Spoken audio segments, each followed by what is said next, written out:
Výsadbou stromov to len začína. Príbeh úspešnej výsadby si vyžaduje nielen úsilie, ale aj trpezlivosť starať sa a tak povediac adoptovať si ovocný strom. Je to iba na nás, že či budú výsadby len pre dotácie, pre oko, ale budú funkčné pre prírodu aj pre človeka.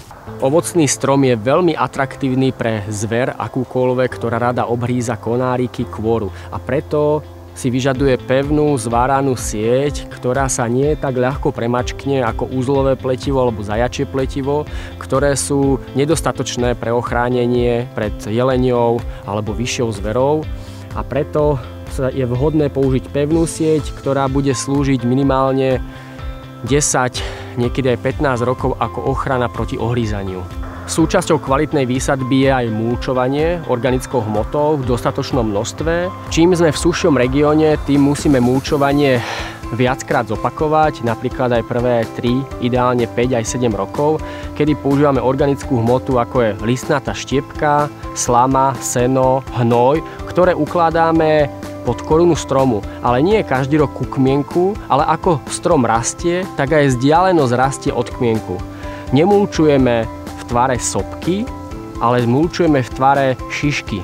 To znamená, že vytvárame taký prstenec z organickej hmoty, ktorá je častokrát dôležitejšia ako zálievka. Zálievka sa nám rýchlo odparí, spotrebuje ho trávny porast, ale dobrý mulč zadusí, skompostuje trávny porast a teda sa minimalizuje stráta vody, tzv. Evapotranspirácia a strom nám lepšie prospieva. Aj v lese je pôda zamulčovaná, a to v poradí. Na vrchu listie, potom hrabanka a na spodu humus. A takto mulčujeme aj ovocné stromy. Na vrch slama, seno, štiepka a potom kompost alebo hnoj. V takomto poradí smerom k pôde. Najdôležitejšie mesiace pre zalievku sú máj, jún a júl, hlavne v období sucha. Nie je dôležité zalievať trávnik, ktorý nám spotrebuje väčšinu vody. Zbytočne sa namáhame, ak polievame stromy, ktoré rastú vo vysokej tráve. Je dôležité najskôr trávu pokosiť, následne zamulčovať slamou, senom, čímkoľvek dobrým organickým. Zalievame pod vrstvu mulču, kde sa nám voda najlepšie využije, dlho zadrží a tým pádom využijeme svoje úsilie veľmi efektívne a strom využije vodu. Zalievame radšej vo väčších množstvách a menej často, to znamená k jednému stromu 60 litrov vody a viac, kľudne aj 70, ale nie na báze týždennej, dvojtýždennej, ale jedenkrát do mesiaca v kombinácii s mulčovaním. Zalejeme a následne zamulčujeme, prípadne okopeme tak, aby ten trávno-bylinný drn, ten porast, nezohrával významnú konkurenciu o vodu a o živiny pre novovysadený strom. Teraz máme strom pripravený na prezimovanie a na zakoreňovanie sa počas teplých jesenných, zimných a jarných dní.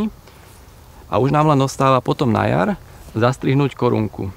Korunku zastrihujeme preto, aby sme vykompenzovali stratu koreňov pri výsadbe a zároveň budujeme pevnú ovocinárskú korunu s 3 kostrovými konármi s jedným stredníkom.